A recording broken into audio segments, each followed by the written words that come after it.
ছায়াযুদ্ধ ভারতের নিরাপত্তার ক্ষেত্রে প্রধান চ্যালেঞ্জ নয়। সেনা সর্বাধিনায়কের তালিকায় প্রথম কি? চীনই ভারতের সবচেয়ে বড় নিরাপত্তা চ্যালেঞ্জ। সীমান্ত সংঘাতের পরে পাকিস্তানের ছায়াযুদ্ধ, সতর্কবার্তা দিয়ে দিলেন জেনারেল চৌহান। ভবিষ্যতে প্রযুক্তি নির্ভর যুদ্ধের জন্য প্রস্তুতির ডাক দিয়ে দিলেন সেনা প্রধান। সাইবার দুনিয়া ও মহাকাশ এখন যুদ্ধক্ষেত্র, বললেন জেনারেল চৌহান। চীন সফরের পর মোদি শি বৈঠকের আবহে সেনা প্রধানের তরফে এলো তাৎপর্যপূর্ণ বার্তা। দুই প্রতিপক্ষই পরমাণু শক্তিধর, কৌশল নির্ধারণের সতর্কতা ভারতের। জয়শঙ্করের 3 বছর আগে সতর্কতা মিলল চৌহানের বক্তব্যে। ঠিক কিসের ইঙ্গিত দিয়ে দিলেন সেনাপ্রধান? দেখুন, ভারতের জাতীয় নিরাপত্তা নিয়ে নতুন করে গুরুত্বপূর্ণ বার্তা দিলেন সেনা সর্বাধিনায়ক জেনারেল অনিল চৌহান।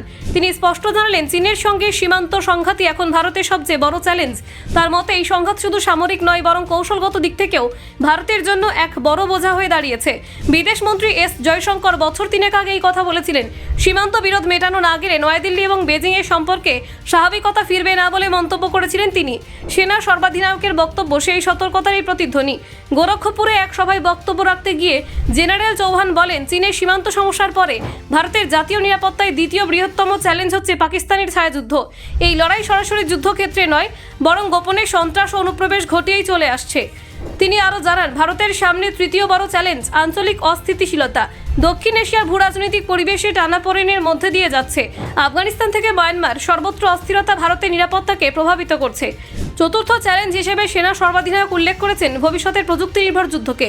কৃত্রিম বুদ্ধিমত্তা, ড্রোন, সাইবার প্রযুক্তি এবং মহাকাশ প্রতিরক্ষা এইসবই আগামী দিনে যুদ্ধে মুখ্য ভূমিকা নেবে বলে তিনি সতর্ক করেছেন।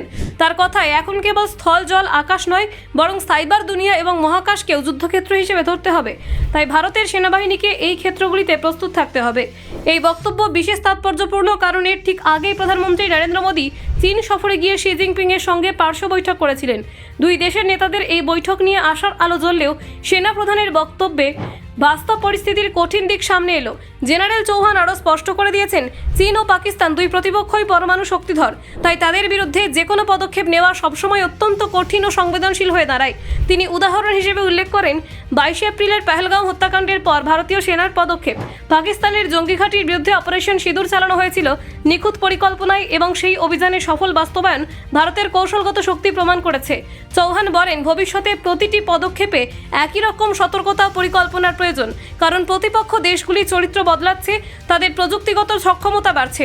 2022 সালে জয়শঙ্কর বলেছিলেন, সীমান্ত পরিস্থিতি পুরোপুরি স্বাভাবিক না হলে নয়াদিল্লি বেজিং সম্পর্ক স্থিতিশীল হতে পারে না। বর্তমান সেনা সর্বাধিনায়কের বক্তব্যে সেই অবস্থান আবারও প্রতিফলিত হলো। ভারত যে বহুমুখী হুমকির মুখে রয়েছে তার কথাতেই সেটা স্পষ্ট। সীমান্ত সংঘাত, ছায়াযুদ্ধ, আঞ্চলিক টানাপোড়েন, প্রযুক্তি নির্ভর যুদ্ধ, সবকিছু মোকাবিলা করতে ভারতকে প্রস্তুত থাকতে হবে। ব্যুরো রিপোর্ট, অজানার দেশে।